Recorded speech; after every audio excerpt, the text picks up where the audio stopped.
Good evening childrens. पिछली class में हमने टेंस के बारे में पढ़ा था।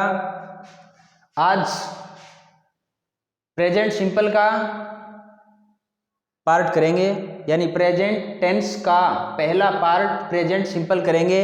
इससे पहले पिछले लेक्चर में जो कुछ भी मैंने आपको बताया था वो मैं एक बार रिपीट करूंगा। पिछले लेक्चर में मैंने आपको बताया था प्रेजेंट सिंपल की यानी प्रेजेंट सिंपल टेंस की पहचान बताई थी। आप सभी बच्चों को मैं उम्मीद करता हूं कि याद होगी। पहचान हिंदी और इंग्लिश में लिखवाई थी। यदि किसी वाक्य के अंत में ता है, ती है, ता हूँ आदि आए तो वो प्रेजेंट सिंपल का वाक्य होता है। इंग्लिश में पहचान मैंने लिखवाई थी ऑलवेज, नेवर, सेल्डम एटसेट्रा, यानी वो आपको याद होगी मैं उम्मीद करता हूँ। उसके बाद आपको लिखवाई थी हेल्पिंग वर्ब के बारे में। हेल्पिंग वर्ब आपको लिखवाई थी डू और डे, डू एंड डज। आपको यह बताया था कि सब्जेक्ट यदि सिंगुलर है तो आपको डज लगाना है, सब्जेक्ट यदि प्लूरल है तो आपको डू हेल्पिंग वर्ब का प्रयोग करना है। उसके बाद मैंने आपको इस टेंस की मेन वर्ब के बारे में बताया था। वर्ब की फर्स्ट फॉर्म का प्रयोग इसमें किया जाता है, इसके साथ एस लगाया जाता है। मैंने आपको यह कहा था कि प्रेजेंट सिंपल टेंस के अंदर यदि आप वर्ब की फर्स्ट फॉर्म लगा रहे हो, इसके साथ एस भी आपको लगाना पड़े तो लगाने से पहले ये देखना होता है कि वर्ब की फर्स्ट फॉर्म के साथ एस लगाने से पहले ये देखना होता है कि सब्जेक्ट क्या है। सब्जेक्ट यदि सिंगुलर है, सब्जेक्ट यदि सिंगुलर है तो ही हमें एस लगाना है, अन्यथा नहीं लगाना। यदि प्लूरल सब्जेक्ट होता है तो एस नहीं लगता।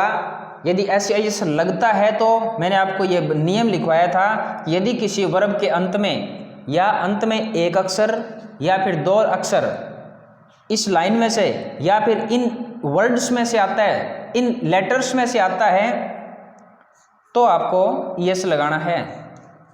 ये मैंने आपको लिखवाया था, याद होगा उम्मीद करता हूँ। आज हम करेंगे सेंटेंस के बारे में।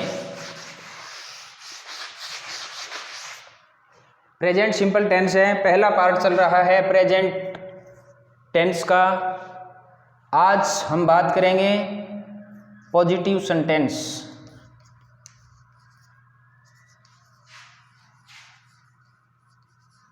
हिंदी में कहा जाता है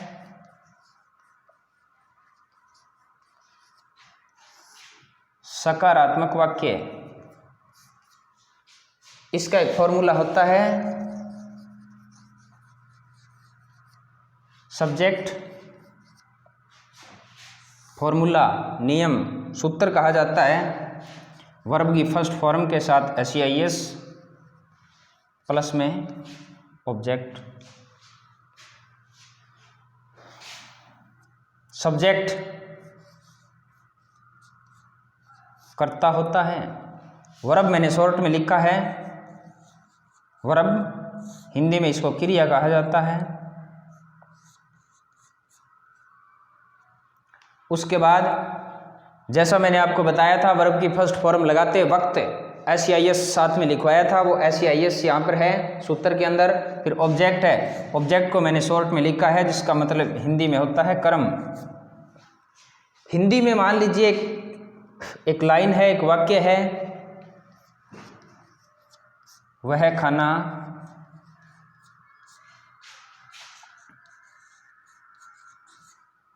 पकाती है।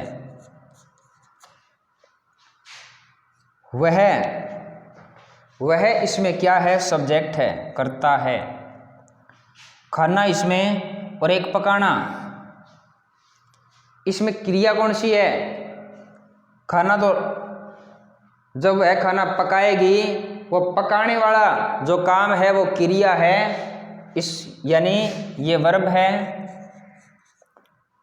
जब ये क्रिया पकाने वाली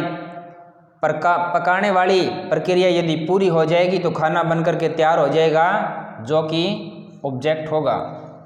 सूत्र में जब इसको डालेंगे, दोबारा से रिपीट कर रहा हूँ एक बार फिर से, पॉजिटिव सेंटेंस का मतलब होता है सकारात्मक वाक्य।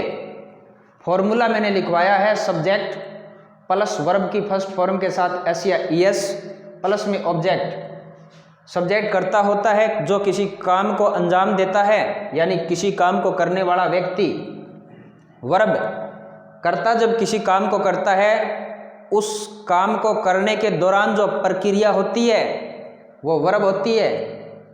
कर्ता जब किसी काम को करते वक्त जो प्रक्रिया करता है, उसके बाद जो अंजाम होता है, लास्ट का जो फल होता है, वो ऑब्जेक्ट होता है, कर्म जिसे कहा जाता है। ये हमारा हिंदी का एक सेंटेंस है, इसको ट्रांसलेट करेंगे इस सूत्र का प्रयोग करते हुए। सबसे पहले कैसे करना है, बड़े ध्यान से देखना है। सबसे पहले यानी ये जो चीज़ है, ये जो वाक्य है, इसको हमें इंग्लिश में ट्रांसलेट करना है। ट्रांसलेट यानी बदलना है, हिंदी से इंग्लिश में बदलने के लिए जिस प्रकार मैथ में आप सूत्र का प्रयोग करते हो, इसी प्रकार एक किस्म का ये सूत्र है। इस सूत्र के हिसाब से इस चीज़ को डालेंगे तो हमारा ये जो हिंदी का वाक्य है ये इंग्लिश में ट्रांसलेट हो जाएगा। कैसे करेंगे? सूत्र कहता है सबसे पहले सब्जेक्ट लगाओ। सब्जेक्ट इसमें वह है, वह खाना पकाती है।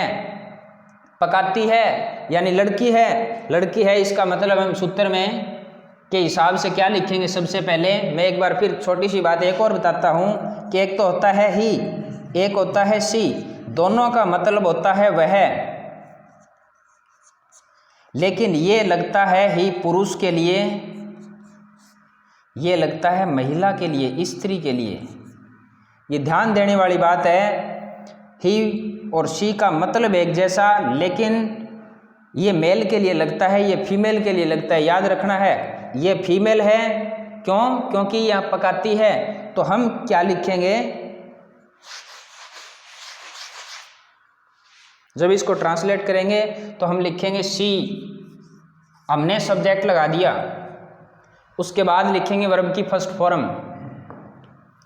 वर्ब इसमें की पकाना, पकाना को इंग्लिश में क्या कहते हैं?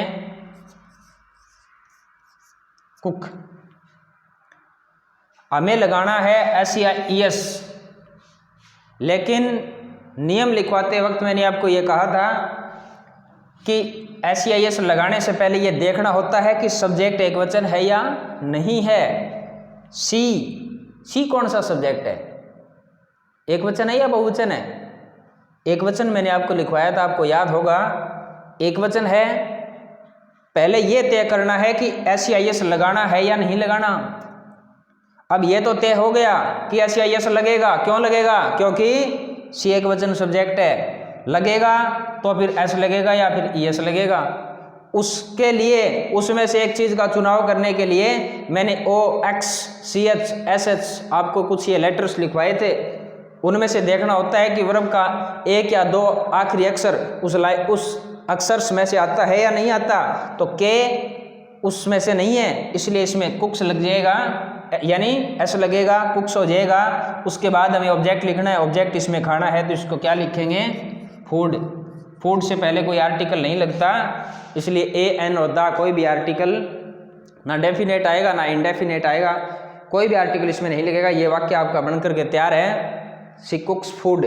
इस प्रकार से ये सेंटेंस आपको करने हैं। इसमें पॉजिटिव सेंटेंस मैंने आज आपको करवाया है। आज मैं आपको कुछ और एग्जाम्पल्स करके दिखाता हूँ।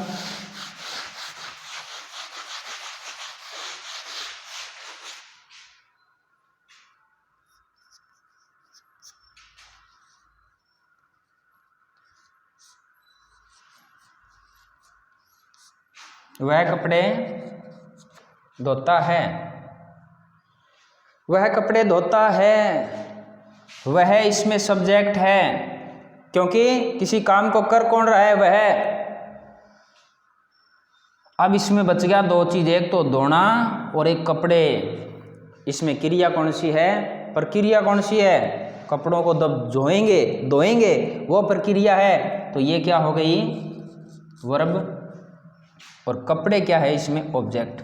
इसको सूत्र में डालेंगे। सबसे पहले लिखेंगे सब्जेक्ट। अब सब्जेक्ट यहाँ पर ही लगेगा या सी लगेगा? क्यों ही लगेगा?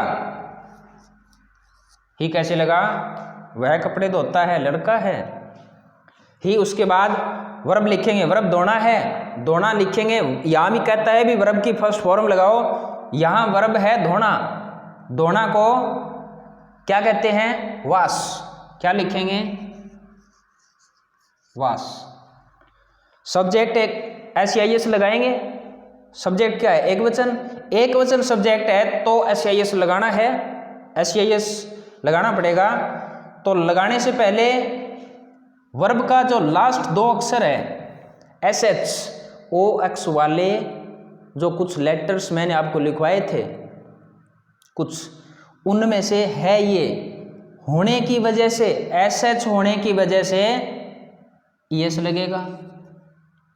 और उसके बाद कपड़े, कपड़े क्या है? उसके बाद ऑब्जेक्ट है, लिखेंगे क्लॉथ्स। बहुवचन है, द आर्टिकल भी लगाएंगे, ही वॉशेस द क्लॉथ्स। ये आपका वाक्य बन चुका है। इस प्रकार से पॉजिटिव सेंटेंस आपको करने हैं। आज की क्लास में इतना ही करवाएंगे। जो कुछ भी मैंने करवाया है, जो कुछ भी मैंने करवाया है वो मैं एक बार रिपीट करूँगा।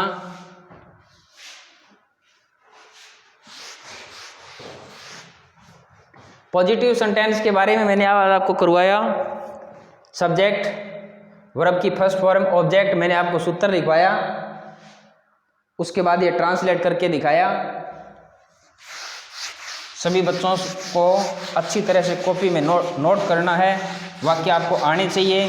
प्रैक्टिस के लिए कोई भी वाक्य कहीं से भी उठा लेना, कोई भी वाक्य कहीं से भी उठा करके आप करके देखना है।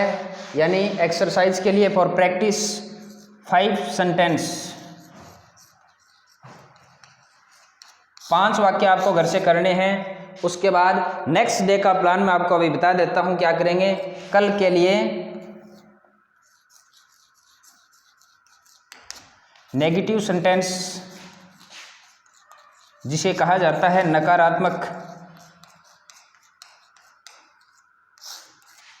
नकारात्मक वाक्य कहा जाता है, इसका सूत्र कल लिखवाऊंगा, कल करेंगे। आज के लिए इतना ही। पॉजिटिव सेंटेंस सभी बच्चों से मैं ये ऐसी ही उम्मीद करता हूँ कि आप सभी को यह समझ में आ गया होगा। फिर भी यदि समझ में नहीं आया हो तो आप फ़ोन करके पूछ सकते हो किसी भी चीज़ के लिए। यानी जो भी चीज़ हम कर रहे हैं वो क्लियर होनी चाहिए। धन्यवाद।